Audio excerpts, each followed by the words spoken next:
think everybody's back from the breakout group. Yeah, I would like to say thank you for your generosity and for your big heart. And it's so lovely. Your name is on every Wednesday on my calendar. And I'm so happy I made it this Wednesday. And thank you. Great, Jahan. That's so nice to have you here. Nice to I second that. Good to see you, Haya. Finally made it. Talk among yourselves. I'll just, you know. No, it's great to have you here.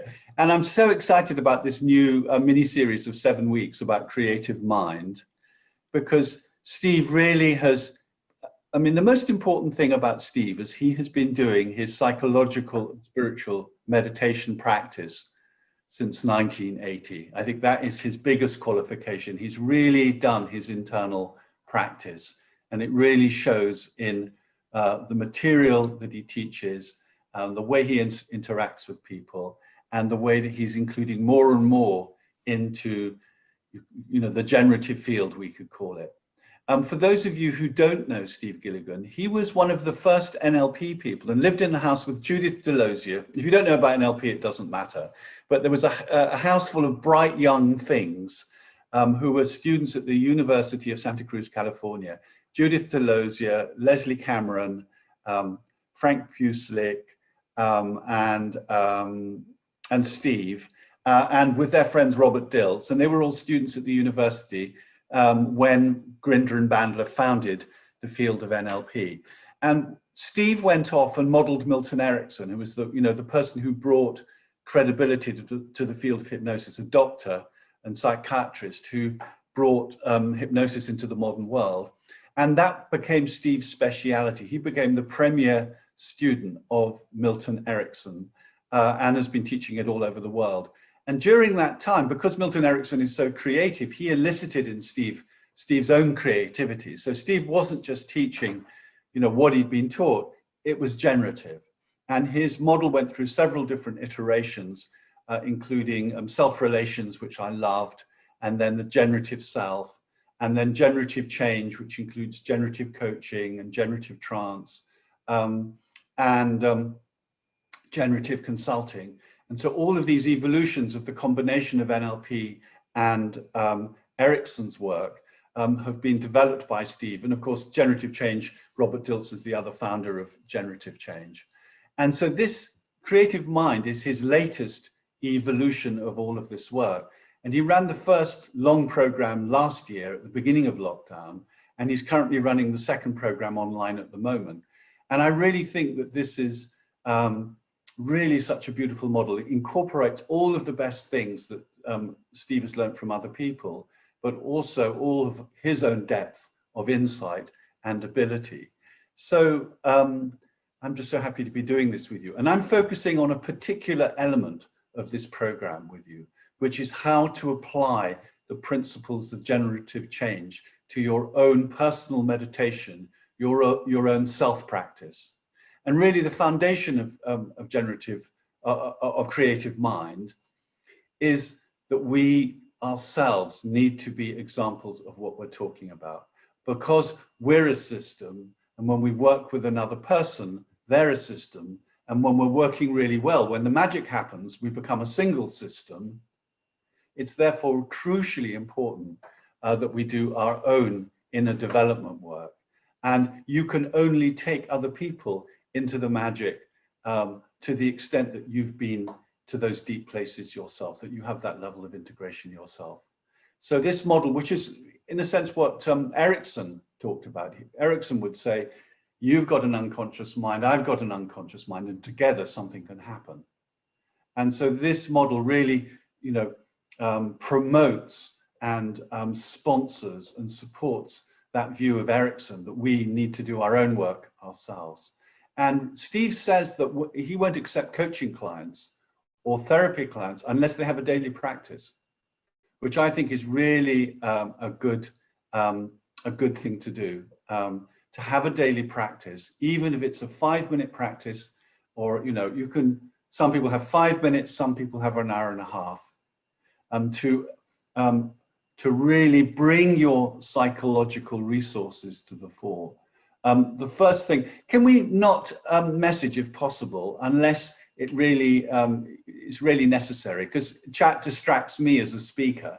One of these days I'll learn to, I don't want to turn chat off because sometimes it's useful, but as much as possible, let's not have any chat on this because it's just a distraction. So the purpose of the daily practice is to have a generative state, or you could call it a coach state, a body-mind integrated state that is the basis of your day. And in positive psychology, there's a theory called the broaden and build theory of positive emotion, which says that if you access positive state during the course of the day, then that will affect the rest of the day. You'll be more successful, your communication will be better, your relationships will be better, all of those things will be better. And I've seen some interesting supporting evidence at a pharmaceutical company, GlaxoSmithKline. They taught mindfulness online, and the staff, the managers who did the mindfulness training, which creates a generative state, or elicits a generative state. The managers who did the mindfulness training got better feedback from staff than the managers who didn't. And there's just lots of evidence to support this, that we will be more empowered, we will be more successful, we will be more in high performance, we'll be more relaxed, we'll be better at relationships, we'll be more at peace with ourselves if we have a regular body-mind integration practice, generative practice, creative mind practice, whatever you call it. So these 7 weeks are about helping us to develop those practices. And as we'll see from the from the creative mind model, there are 7 steps. So each of the weeks, we'll do one of the 7 steps, and we'll do the entire model in a meditation. So the basic structure is going to be, I'm going to talk for 20 minutes, something like that. Then I'll lead you in a meditation using the creative mind process. Then you'll go into breakout groups and talk about what you got. And then at the end, we'll do Q&A, we'll do questions and answers. And so over the 7 weeks, hopefully, you will develop a strong creative mind practice. Now, my suggestion, my recommendation is that even if you only do 5 minutes a day, it's great to create the habit, or 2 minutes a day. I have a 2-minute yoga practice. And the reason I have a 2-minute yoga practice is because I want to create the habit of doing yoga every day. Now today, I probably didn't do 2 minutes, I probably did 1 minute, but at least I reinforced the habit. And on days when I've got more time, then I can do a 15-minute yoga practice. So even if you have just a 2-minute creative mind practice and you do that daily, you'll find that on days that you have more time, you'll spend more time doing that. So I'm not going to insist that you all have a daily practice. You may just want to do this 2 or 3 times a week, or do it on Sunday. But during the course of the 7 weeks, we will really explore the practice from quite a number of different directions and levels. It's creative mind is very sophisticated. We can't cover all of it, but we will cover a lot of it, and we'll cover all the key parts around your own self-practice. I'm going to run all the sessions except for the 6th session, which Selene Vega, who is a long-term student and exponent of Steve Gilligan's work, she will run that particular session. Each session is complete in itself. So if you miss a session, or if you can only attend one, that's fine. But also Sophie Vise and I, Sophie's here online somewhere, she's helping me with the recording of it. We hope to make the recordings available, and that will be available through the newsletter that you get at 6 p.m. London time on a Saturday. And so you can always look at the recordings if you miss a session. So, so that's what we're trying to do here. That's what we're seeking to do here. So the first step that any creative mind practitioner takes is to take a deep breath, which is what I've just done. I'm just centering myself a little, taking a deep breath, looking at all of you, listening to the sounds in the house, and just feeling my center and getting present. And so at any point, even for a short amount of time, we can access a generative state, or what in generative change they call the coach state, a creative mind state. We can access that at any time. And of course, the more you practice that, the easier and quicker you can get that. And in the ideal, of course, is that you would be in a coach state, a generative state, a creative mind state all of the time. And of course, nobody can manage the ideal, but we can do that more and more of the time. And we can bring ourselves back to a creative state more and more of the time. What I'm going to do is just overview the creative mind model for you, the key elements of the 7 steps and a couple of other components before we do the first meditation. And actually, before I talk a little bit more about the first step, which is how we generate the creative state, the generative state. So let me just share with you just for a second. I'm only going to show you 2 slides, so don't worry too much about it. But these are the 7 steps that we're going to go through each of these 7 weeks. And by the way, for people who've done generative coaching, they're very similar to the generative coaching steps, but with a few little twists and some depth that aren't really revealed at the surface level of the 7 steps, but are revealed when we look at some of the things that interact with those 7 steps.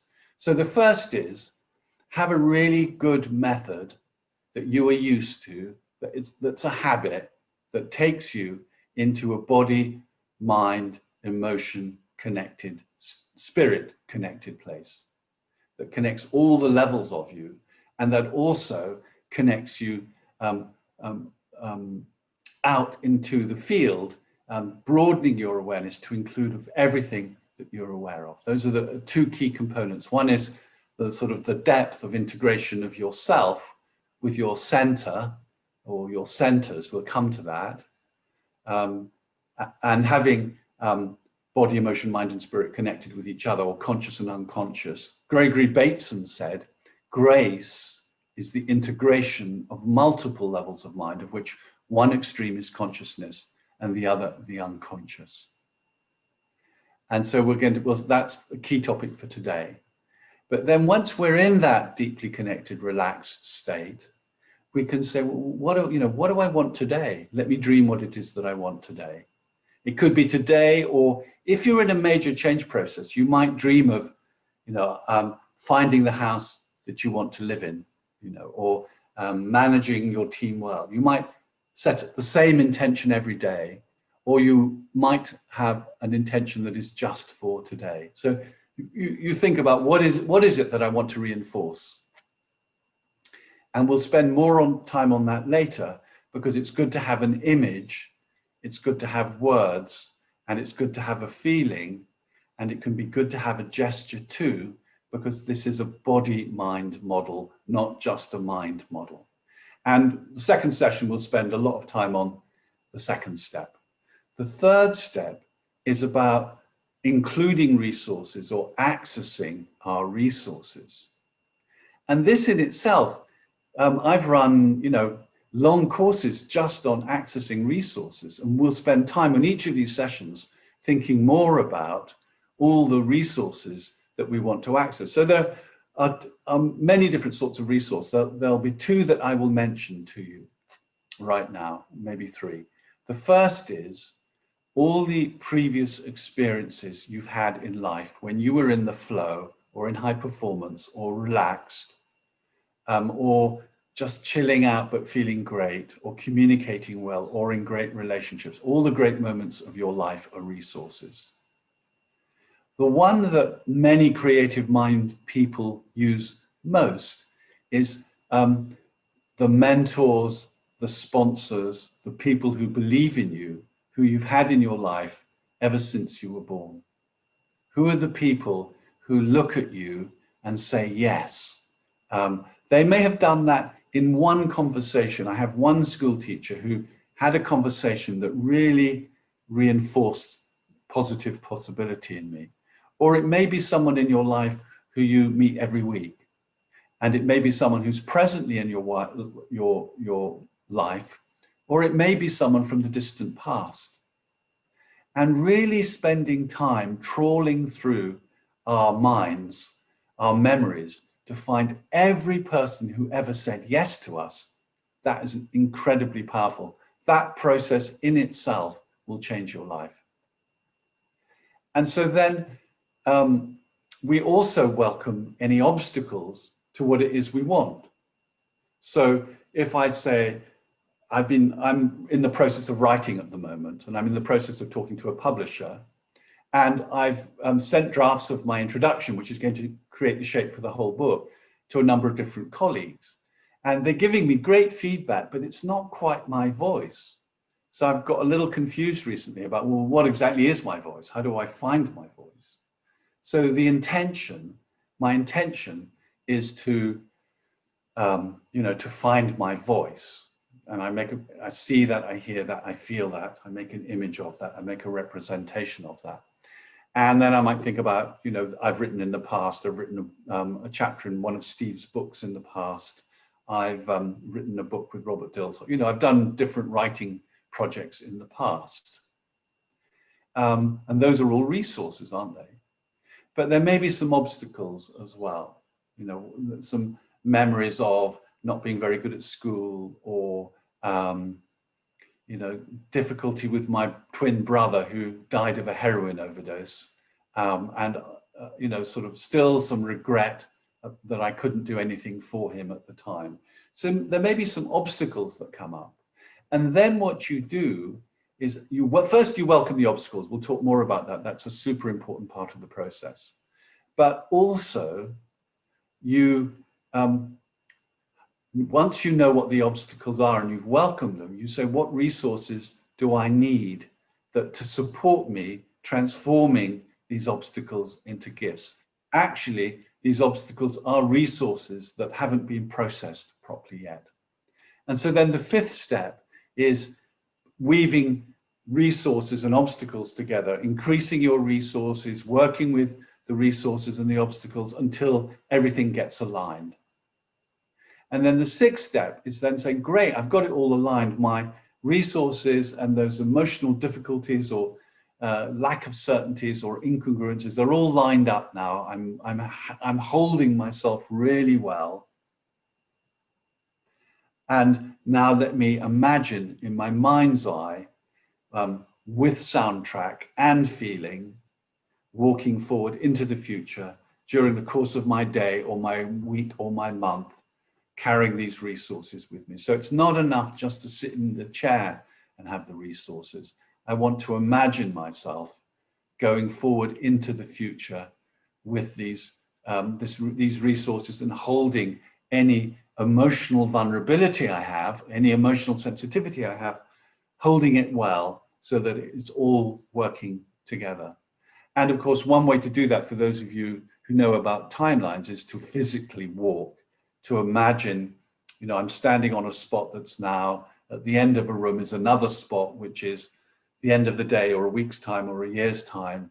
And I can physically walk it through using physical activity to make sure that you're somatically, bodily engaging in this is important. It can be done sitting in a chair, or it can be done walking a timeline. It's really up to you. And then the final stage is, as you do this process, you then at the end, you say, how do I reinforce this? Tomorrow, do I need to do this every day for a month, do the same meditation, or is once enough, or can I do something different tomorrow? How do I support this process daily? So the old view of the old-fashioned hypnotist, wave his hands at you, the hypnotist had all the power. And the hypnotist did their work, and then you went away, and either the hypnotist had done something that worked or it didn't work. Erickson's view is much more of a collaborative view, and Steve's view is much more of we'll start something, but you now need to take responsibility for it with your conscious mind. Erickson's view was that the conscious mind wasn't that important. Steve's view is actually it all works a lot better when your conscious mind is supporting the change process, the unconscious change process. And a part of that is that if I want to change, well, maybe I could spend some time every day supporting that change, mustering my psychological resources to support that change. You know, that seems like a reasonable deal, doesn't it? So, and sometimes you think, oh, wow, I've got it now. That's fine. I don't need to do much on it. And other times you say, hey, it would really support me in my relationship to remember, you know, these qualities in myself and people who believe that I have these qualities. The final slide that I want to show you before I take you to the meditation is, I just want to show you one more slide because it's super important for the model. And it's that Steve has included the evolutionary levels of consciousness that I'm not going to go into the academic stuff, but there's a lot of academic work from a guy called Gebser and his followers about the sort of the evolutionary levels of consciousness. And Steve has not exactly simplified them. He's talking about them in a non-academic way so that they're accessible. And he's not using the language of anthropology, which can sometimes be a bit obscure. So the first is that consciousness arises, but it's basically non-dual. You know, at some point, the egg in the mother has consciousness, but it's just awareness. There's no separation between itself and its mother or anything else. And you could say that consciousness has arisen from someone. You could call it spirit. So I'm not even going to go into a long discussion about that. But if anyone's done a meditation practice, you will have experienced moments when there's no past, there's no future, there is only the present moment. And then the first level is there's still an observer. You're observing the present moment. And then, you know, when you've done a lot of practice, you relax a little, and then there's no longer even an observer. But that's all just theoretical stuff. I'm just mentioning that we all have different ways of thinking about spirit. And then out of that is nature. So we have the consciousness of, you know, the incredible complexity of the natural world and all the conscious forms in the natural world, of course, including all the levels of evolution that have led to us as humans. And I always think it's amazing, you know, you have physics that, you know, creates the earth, and then you have the water of the earth and lots of stuff bubbling away in the waters of the earth, chemistry. And after many millions and perhaps billions of years, the chemistry gets really complex and turns into biology. And then biological creatures become more and more sophisticated. You know, the single cellular organism becomes multicellular organism, specializing. And then out of that, there's this emergent property of consciousness, of sort of human type of consciousness. And so then there's the level of collective mind, which is the culture, the group that you're in. You know, the early tribes were really in the group. The identity was in the tribe, the family, your personal lineages. You know, all the psychological theory around trauma, for example, shows that it goes back 3 generations. You know, there's at least 3 generations. We're all deeply influenced by our family lineages, of course, by our parents. You know, that's the modern psychological model, isn't it? But also by, you know, our grandparents and our great-grandparents, by the cultures that we're in and the groups that we associate with. And then out of that, there's even further differentiation. We get individual ego, and we all know about that, I suspect. You know, the problem of individual ego is that, so the individual ego is really good for survival. You know, I need to find water, I need to find food, I need shelter. I will just really go after what it is that I want, and I'll be focused about that. Great for survival. But once we get beyond the basic level of survival, it starts to get in the way, doesn't it? Because you're never happy with what you've got. You always want something different. And, you know, we know the problems of samsara is basically to do with individual mind. I have deep pain and hurt from all the things that didn't happen to me in the past, you know, that happened in my childhood or happened to my family or culture. And I'm worrying about achieving my goals for the future. And then the final level, which is this integral mind, which is that we have much more of a sense of ourselves as a part of the whole of humanity, and beyond the whole of humanity, the the biosphere. And for me, this is super important. One, because I'm much more than my own little ego.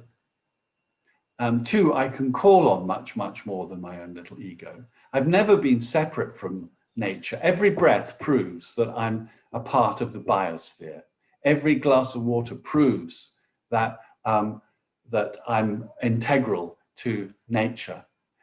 But particularly at this time, I think this is so important, because if humanity doesn't learn to think of ourselves as being a part of nature, being a part of the biosphere, we're going to mess ourselves up so badly. This is not going to be this earth is not going to be a nice place to live. We are not separate.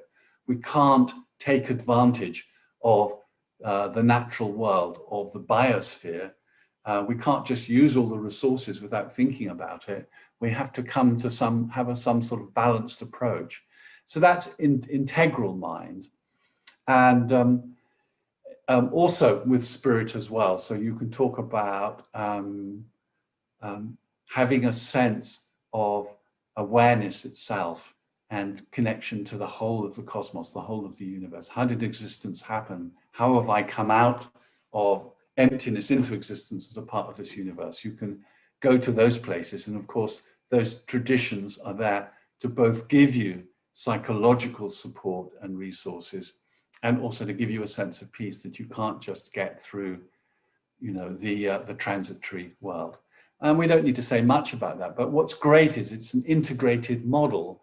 And particularly if we just stay with the psychological point of view, let's not be too woo-woo. If we just stay with the psychological, the usual way that psychologists teach psychological resources is about the people who believe in you, the people who love you, the people who see you, the people who care about you.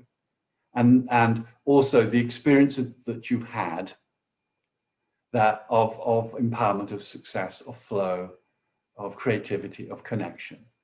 And that is great. I've got no argument with that. That is great. But there's more. So why don't we have more? So there's the resources of human culture. There are things that are possible now that have never been possible before, that are supported by human culture. There are the resources of Mother Earth. There's so much research now about how spending time in nature every day improves your immune system, improves your psychological states, has all sorts of well-being effect. If we can learn to allow nature, the natural world, to be more of a psychological support to us than we currently do, because we've separated ourselves from nature. We think that so much of what we do is just about the office, about the modern world, but every day we would be psychologically stronger, our immune systems would be stronger, our health would be better if we connected with nature. So that's a whole area of resource that we can add in. And of course, just remembering lying on the beach, or just remembering being on the ocean, or just remembering smelling the forest will improve your psychological state and will improve your immune system. Memory does a lot of it. It's good to do the actual thing. So that resource is available to us even when we're in the city. And so in addition to that, we have the resources of spirit. And that's so much harder to talk about, but I'm sure that every one of you has had a moment in life when you've suddenly felt really at peace with the universe.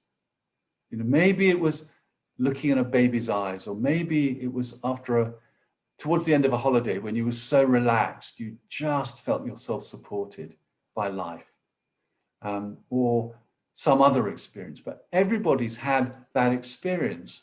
And my belief is that we all have a longing to find our place in the universe, because there is, on the one hand, we know that the universe is this a massive scale and infinite or eternal time.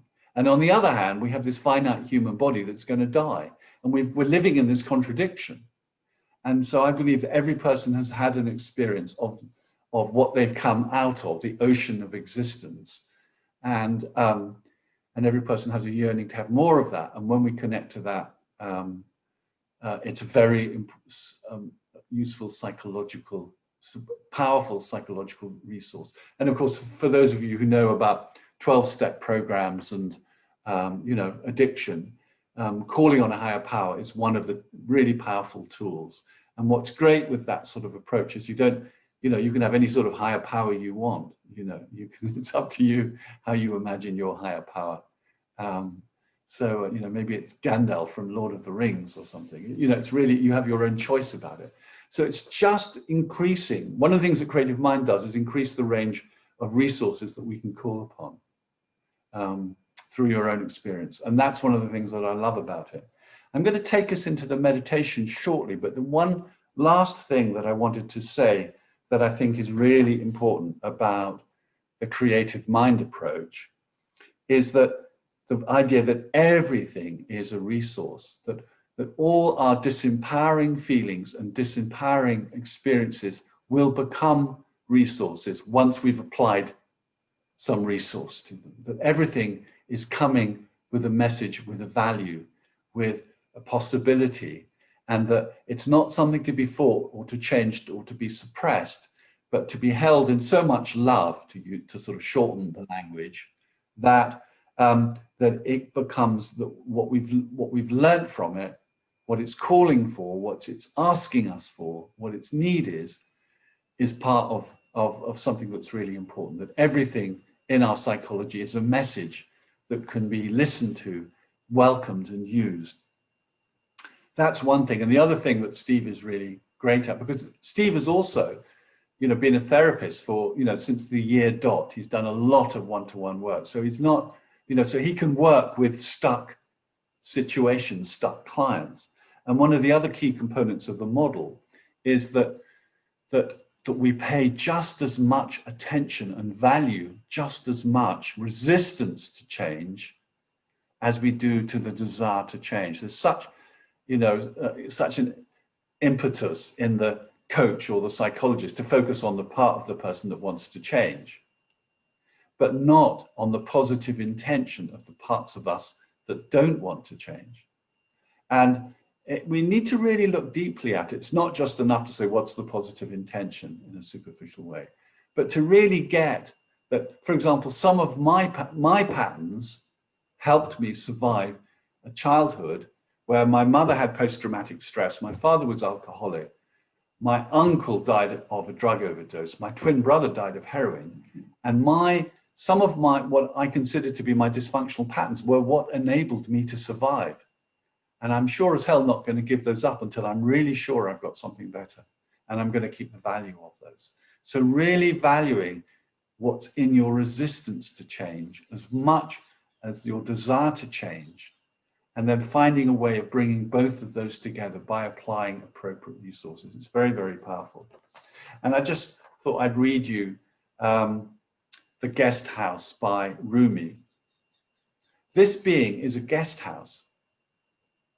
Every morning, a new arrival, a joy, a depression, a meanness, some momentary awareness comes as an unexpected visitor.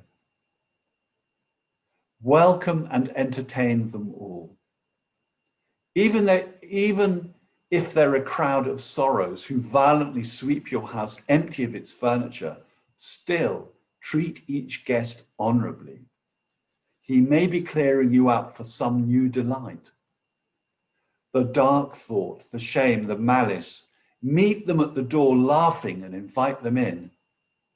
Be grateful for whoever comes. So that's sort of very core to the Creative Mind work, and that that everything, if we treat everything as a blessing, it'll become a blessing.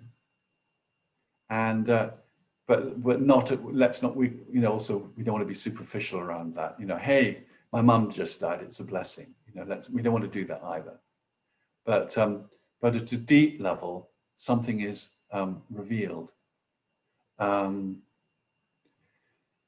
So anyway, let's do the meditation. After the meditation, we'll do breakout groups, and then I'll take questions and answers right at the end of the process. So, so make yourselves comfortable. Yeah, and just relax yourselves. You can do this standing or sitting. Some people, people who've done the generative change work like to do these things standing. Other people like to do it sitting. The great thing about standing is that that you'll express it more fully and easily in your body, whereas I come from more of a sitting meditation tradition, so I like to do it sitting. So it's up to you. So you make yourselves comfortable. And of course, today we're focusing particularly on the first step, which is getting a generative state or a coach state, body-mind connected state. And I think whatever you do, at least for me, it's really great to just pay attention to what I see, pay attention to what you hear, pay attention to what you feel.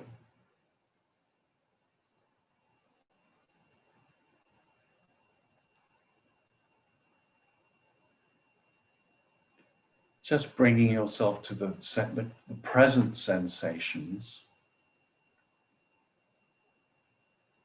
what you see presently,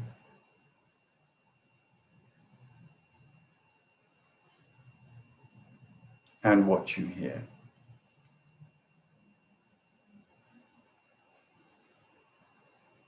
And some of you will know that I like to listen outside the window.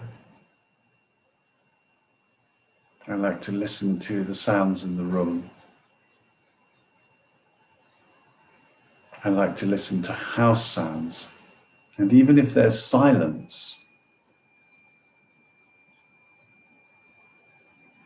that's a sort of sound to me anyway. And I like to listen to body sounds. I can hear my heart and my breathing. And I like to listen to my inner voice from a distance. Like it's just one voice, it's just one sound. My awareness is much bigger than just that voice. But I can be compassionate and curious. I'm just not letting it run the show, just interested in what it's saying. Perhaps it's connected to feelings. So the most basic way of getting a generative state is to focus on what Steve calls the vertical axis, which is the crown of your head up into the sky, right down through your body to the base of your spine, down into the earth. And you could take that as being down through your legs to the earth. Or you could just take a straight line down from the base of your spine, particularly if you're sitting upright or standing upright. That sort of beautiful connection between my sense of the sky above my head, and I imagine it to be blue with clouds. You can imagine it, little clouds, little white wispy clouds. You can imagine it any way you want. But the vast horizon of the sky touches me, can touch you. And then just bringing my attention down from the crown of my head, I can be aware of my heart and my belly.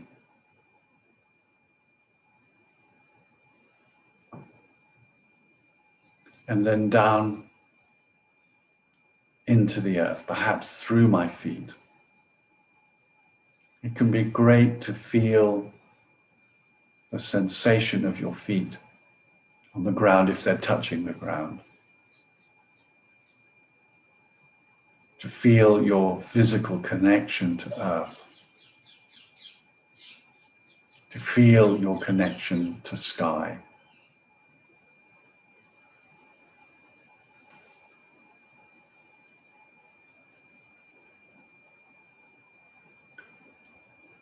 And to feel your centers. And there are two centers that are really worth talking about. The gut brain is one, the enteric nervous system in your belly. There's so much research now on how much of our feelings and our consciousness, emotional somatic consciousness, is in the belly. Do you have any experiences of feeling your center in your belly? There's a solidity.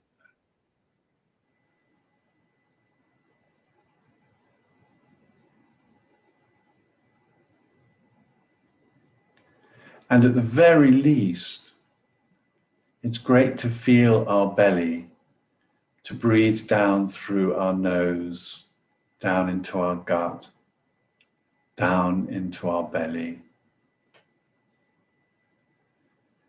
Just because it makes our meditation somatic, that we're really engaged in the body. Just to feel those emotional centers in the belly.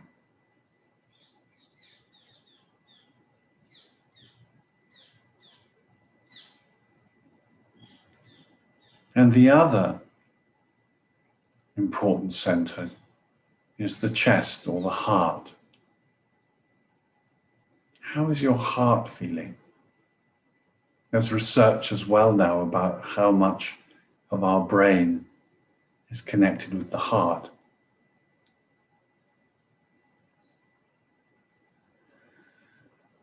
But really the important thing is to just feel connected down into yourself.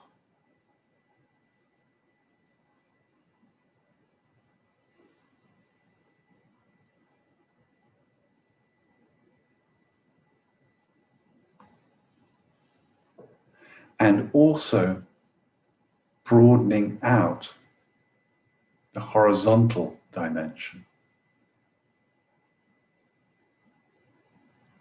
So aware of, if your eyes are closed, just in your mind's eye, imagining the world around you. And using sound to broaden out.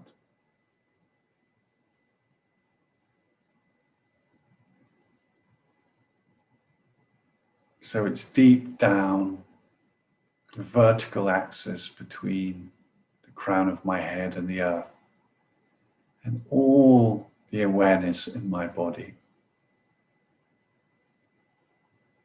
And it's broadening my awareness to include more and more of my experience in consciousness.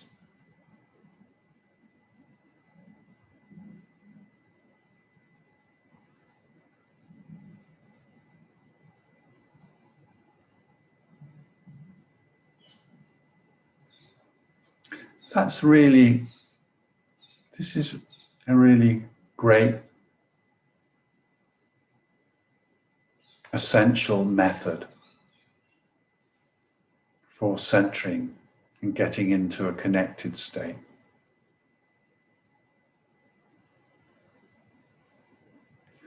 And some people will have other methods that work better for them. For example, remembering a time when you were in a deeply connected state. Seeing that, feeling that, experiencing that.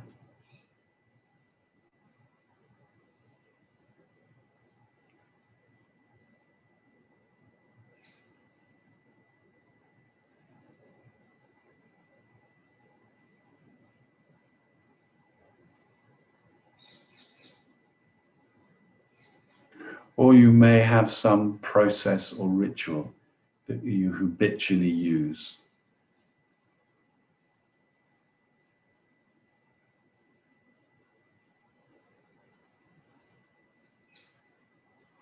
Over time, it's great to deepen our experience of finding these generative states. And also experimenting with different methods to explore the terrain.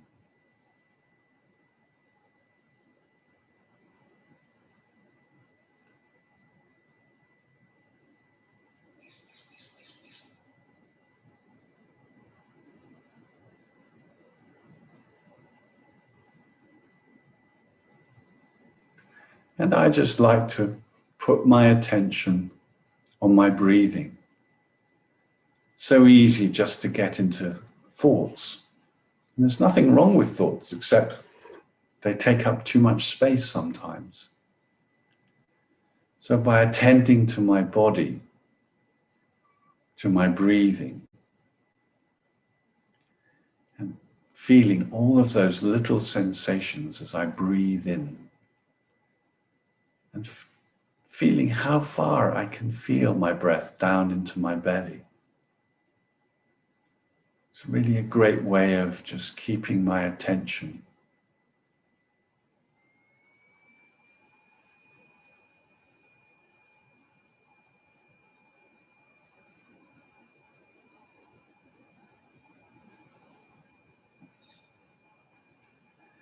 And what do you want from this workshop today, or from the series of 7 workshops? What would you, if you got what you wanted, what would that look like to you? What do you see?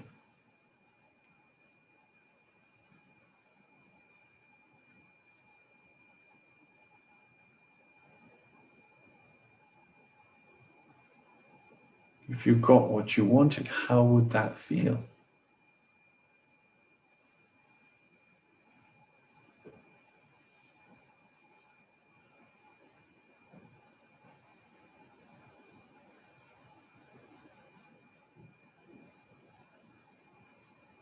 Or to say this another way, something brought you to this workshop. Let's say life brought you to this workshop.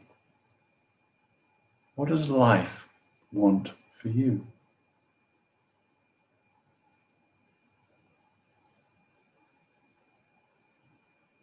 And perhaps there are a few words, 5 words or less is the mantra, that describe what it is that you want.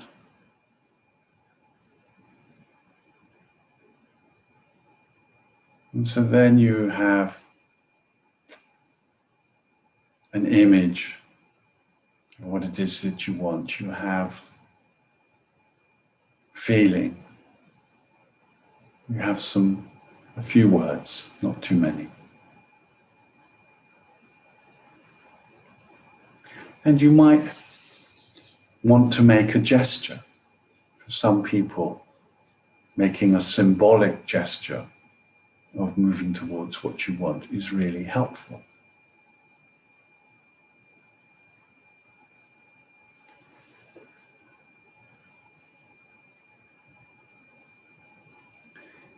So the next step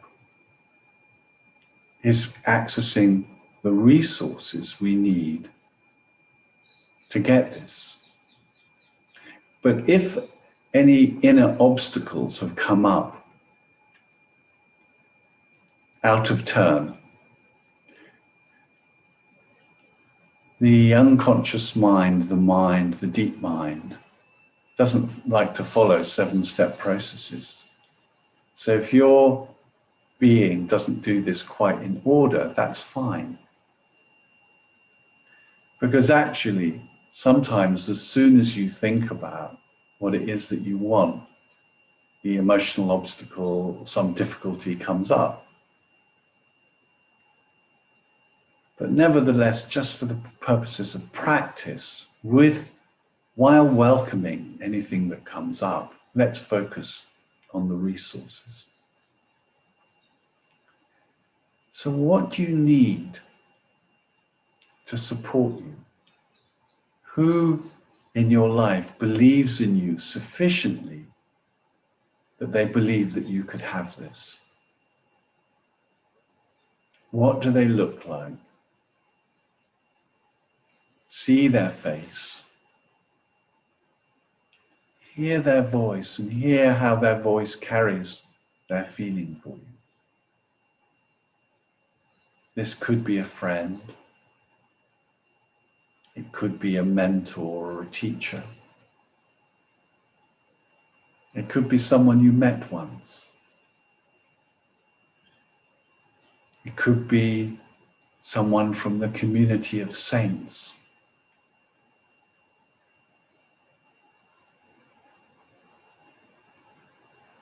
So just to drink in their feeling of support, their belief in you, their support for you.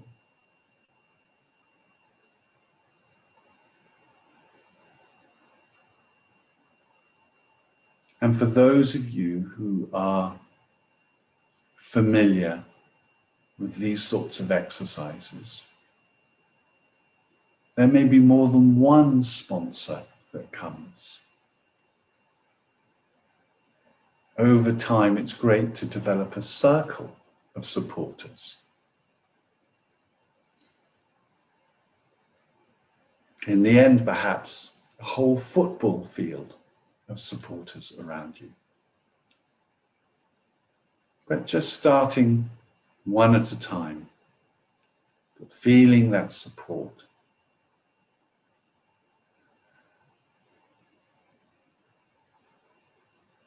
And maybe one of them reminds you of a time when you had or were using the skills that you need to fulfill this intention.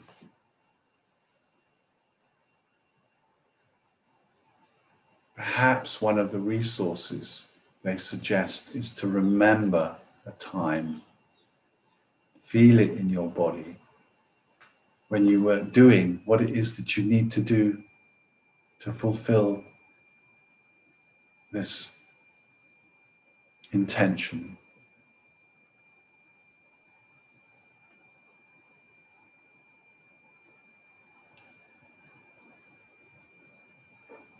And so then, if they haven't come already, is there any emotional incongruence or vulnerability or anxiety or something that is worried about whether or not you can achieve this? And if there isn't, by the way, fabulous. If there is, welcome it. First say welcome. Don't try and change it. Say welcome, welcome, welcome, welcome, welcome, welcome. I know you've got a message for me. And keep breathing. Keep the circle of supporters present as you engage with any difficulty. So there's this balance of keeping resourceful, keeping in the generative state, seeing, hearing, and feeling your supporters, while at the same time being big enough and resourced enough to welcome any feeling of difficulty, any old you, any part of you that is uncomfortable or disempowered or who questions. And of course, as a daily practice, you might be having intentions about small things. And sometimes, if something big comes up, you may need to do quite a lot of work over a period of time, bringing enough resources to support and hold that place in you. It's like the kid in me who thought he was unlovable and that he didn't deserve love, needs a lot of holding and support to remember or to discover that he is lovable. So patience is a key quality. Can't do it all in one session necessarily. The key thing is to bring love and support to any obstacle in you and say, what is it you really want? What are you telling me? And of course, there's much deeper work one can do. Did this part of you, was it disempowered by an adult as a child? That's a very typical one, isn't it? Is there a negative voice that you got from someone else? And then you say to the kid in you, hey, you're lovable, you're great, but don't believe that voice. That's just the negative voice from the past. The supporters in you and the wise adult you and your warm, tender heart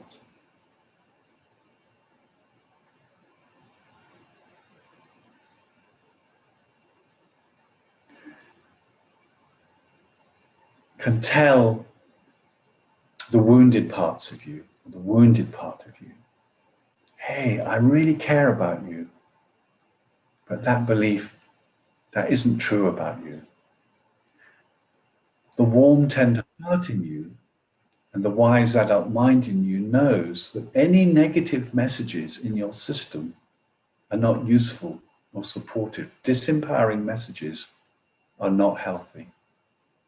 So while you welcome those parts of you, you don't want to accept the messages, but you want to hold that wounded place in you with love, even if the message isn't helpful. And you want to really listen to that part of you and say, hey, little guy, hey, little girl, let me hold your hand. Now, I'll be sweet with you. I'll be your friend. I'll help you feel good about yourself. I'll support you. I'll listen to you.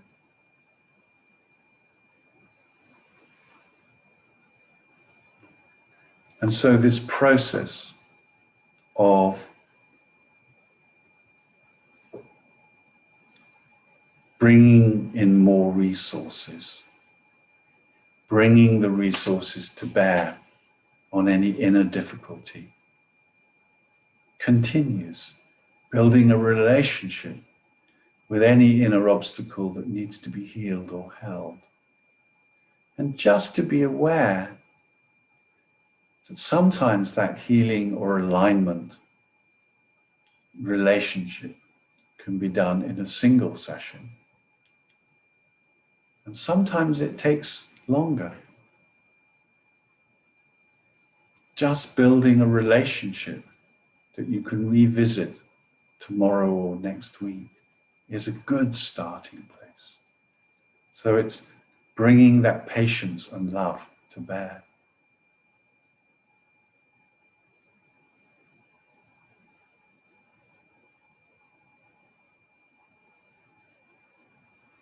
And however far you've got right now, maybe it's just a start. Maybe it's just the start of a relationship. But agreeing with yourself that you'll continue developing this relationship during the hours and days that come.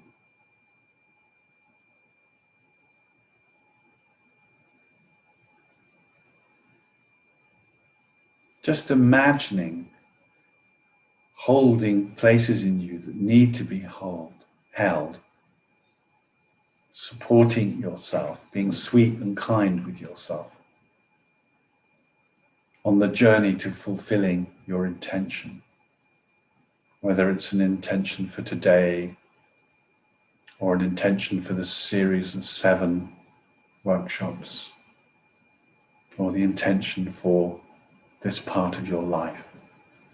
To just imagine applying what you've learned today during the course of the hours and days that come. And there may be a commitment to continuing this process, perhaps daily, perhaps 2 or 3 times a week. How will you continue to develop these relationships in yourself that enable you to fulfill this intention? And in case you haven't got it so far, the first key step is always to make friends with every part of yourself that comes to be blessed by your warm, tender heart, by your consciousness.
When you're ready, keep deeply connected with yourself while opening your eyes and reconnecting with the group.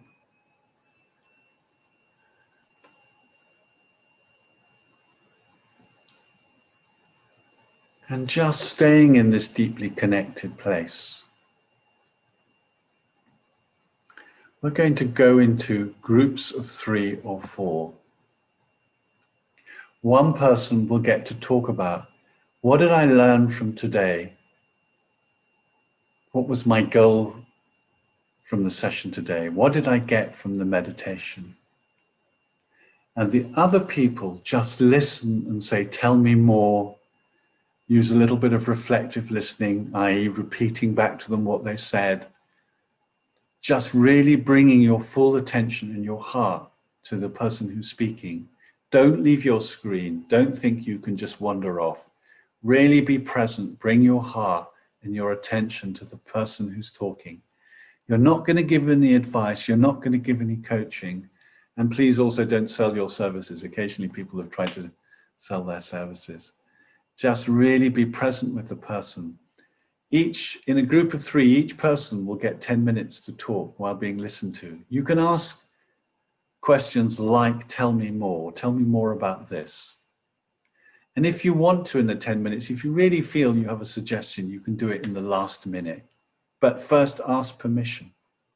And at the end of the 10 minutes, I will I will let you know to change the round, and then the second person will go. So 3 people in a group, 1 person talking, 2 people listening. Both of those 2 people can ask questions like, tell me more, or do a bit of reflective listening, really creating empathic connection with the person who's talking about what they got from today.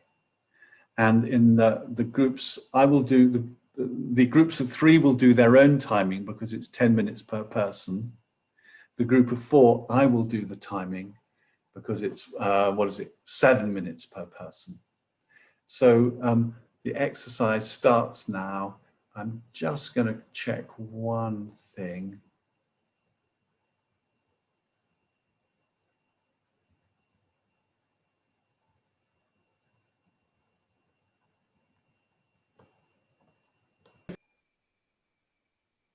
Yes, she is there. Sounds good. So what questions do you have, or do you have comments to make, or, you know, was there something that you shared that inspired you? Yeah, questions or inspirational sharings, or, you know, it doesn't work for me and I don't understand the point of this. That's good too. What would you like to ask or talk about? Me, Prakash? Yes, go on. Yeah, so Julian, first of all, thank you very much for running these courses. You know, I couldn't make some of the other ones, but I intend to do these ones. Great. I've got this experience we've just had through the meditation. I zoned out. Good.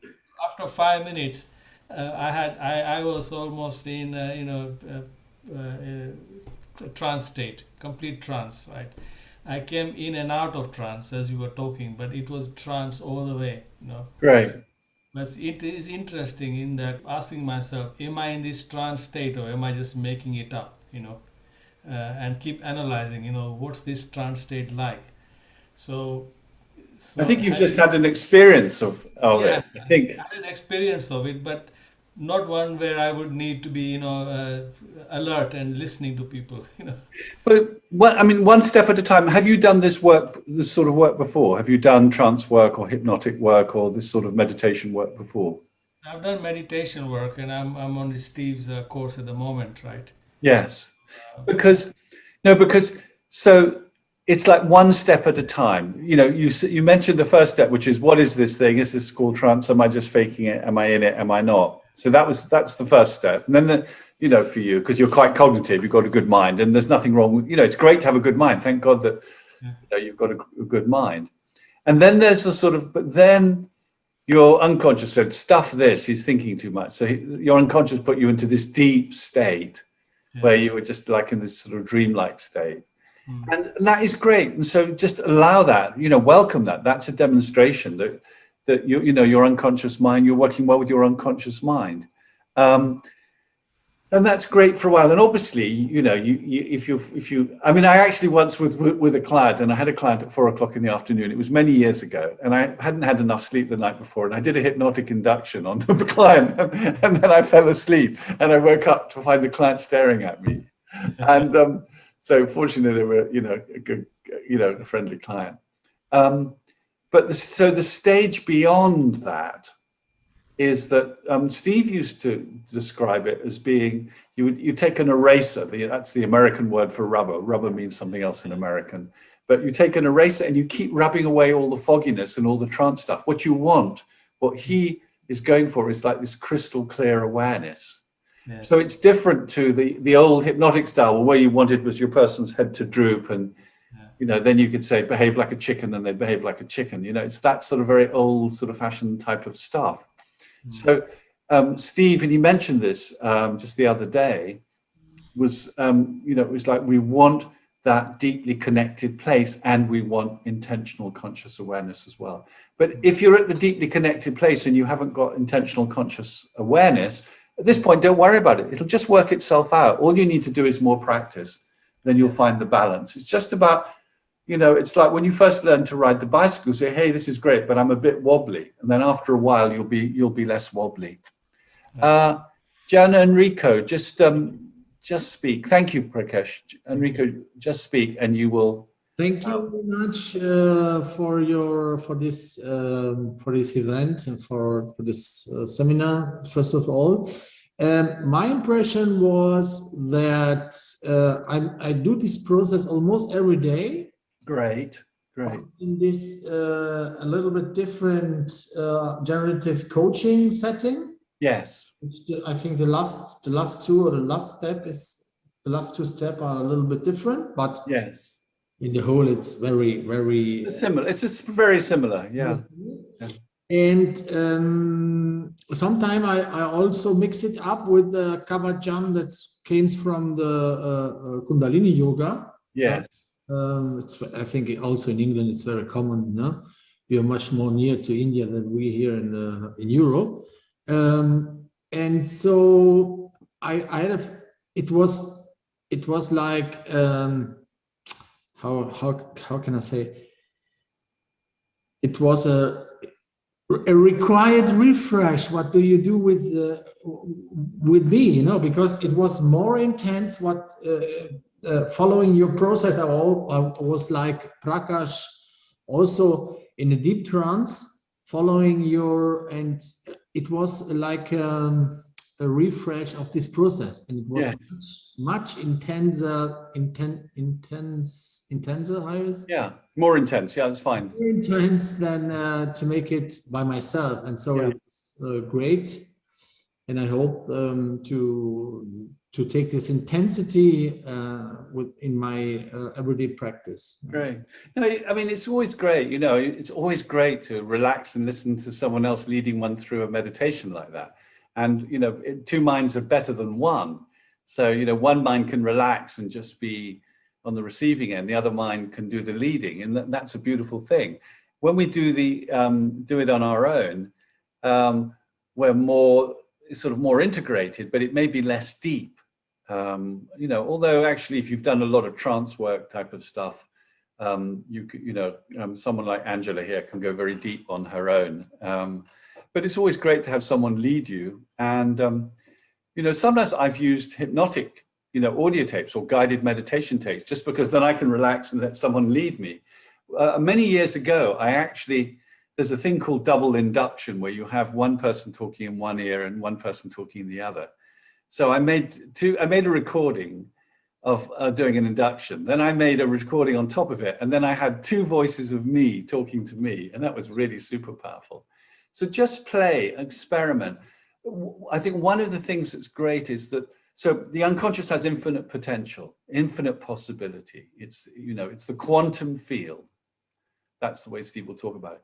There are so many different things we can do in that connected state, which is why, you know, it's so great to do exercises thinking of ourselves as nature. It's so great to say, what's the perspective of a tree? There's so great to think about my personal ancestors, but also to think about, you know, the African peoples or people from India, to take so many different points of view. There's so many resources available to us.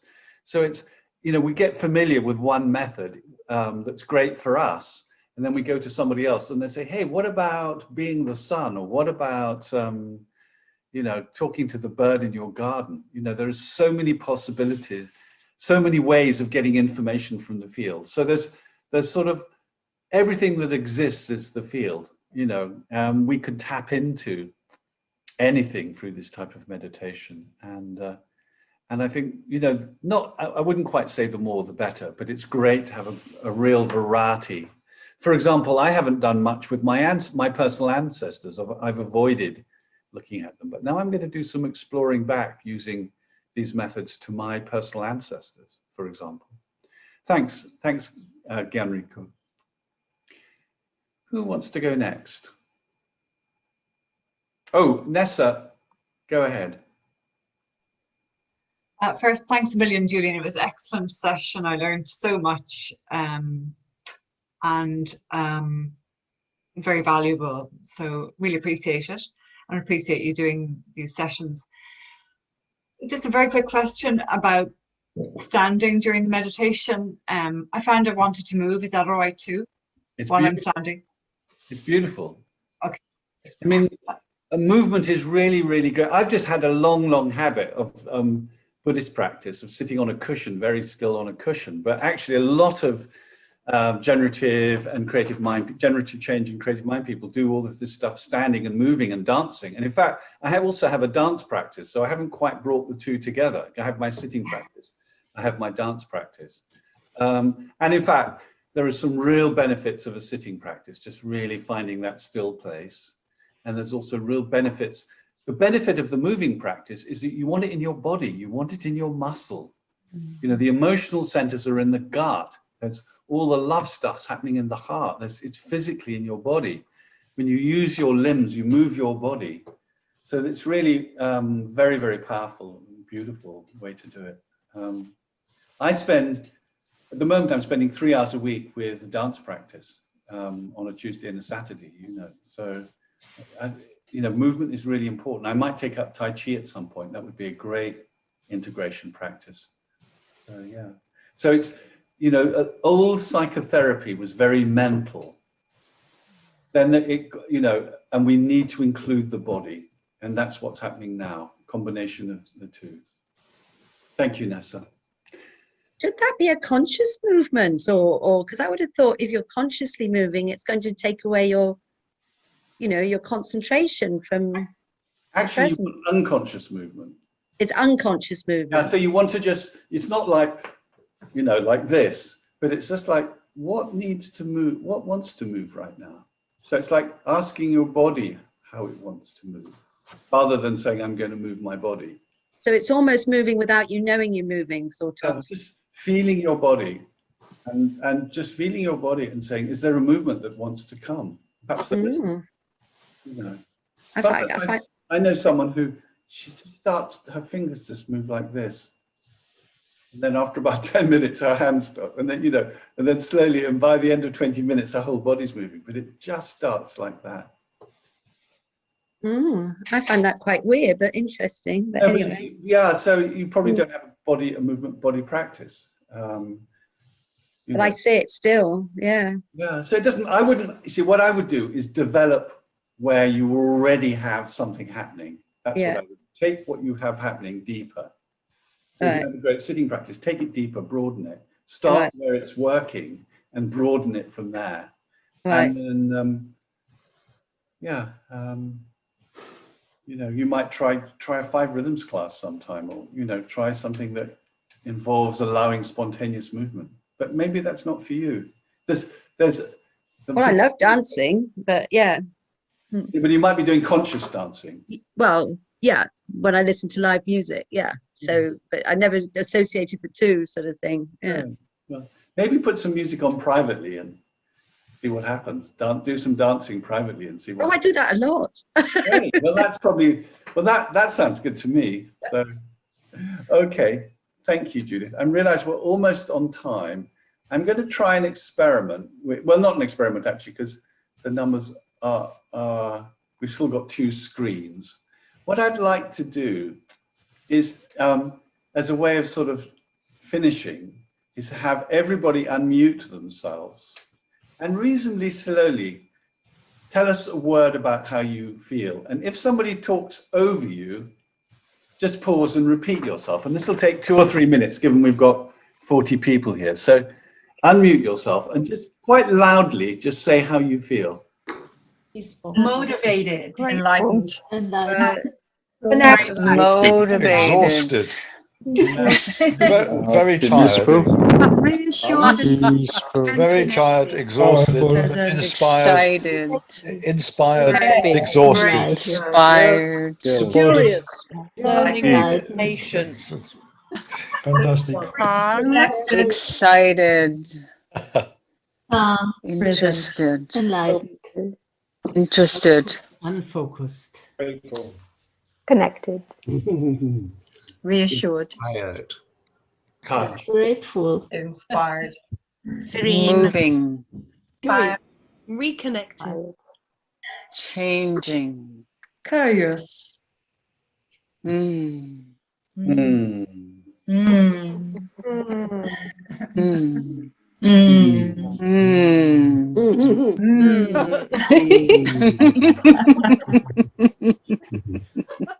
Connected. Can you, feel even through Zoom, we can feel connected. yes, Mhm. even more. Playful. Playful. Yeah, very playful now. Warm heart. Mhm. Great. In community. Mhm. Community. Peaceful. Yes, peaceful. Has anyone not spoken? Be brave and speak if you haven't. Okay. Yeah. I'm calling out for Haya. I did. I said peaceful. Only. So lovely being with you. Hope to see you next week. Email me if Thank you. Thank you. Thank you. Thank you. Thank you. Thank you, Julian. Merci, Julian. Thank you. Danke dir. Thanks so much. Thank you so much. To everybody. Bye, everyone. Bye. Take care. Bye bye. Till next week. Yeah, great to see you. Bye. Bye bye. Bye. It's good to be back. Hi, Aki. Hi, Akim. Welcome. Hi, Hi, Emma. Hi, how are you? Hi. All right. Yeah, good to This is see you. Joanne. Hi, Jennifer. Good to see Nice you. to see you, Jennifer. Bye for now. See you next week. Bye. Thank you. See you. Thank you, Julian. Great to have you here. Thanks very much. I did a lot of movement. Thanks. Great. Cheers, Om. Great.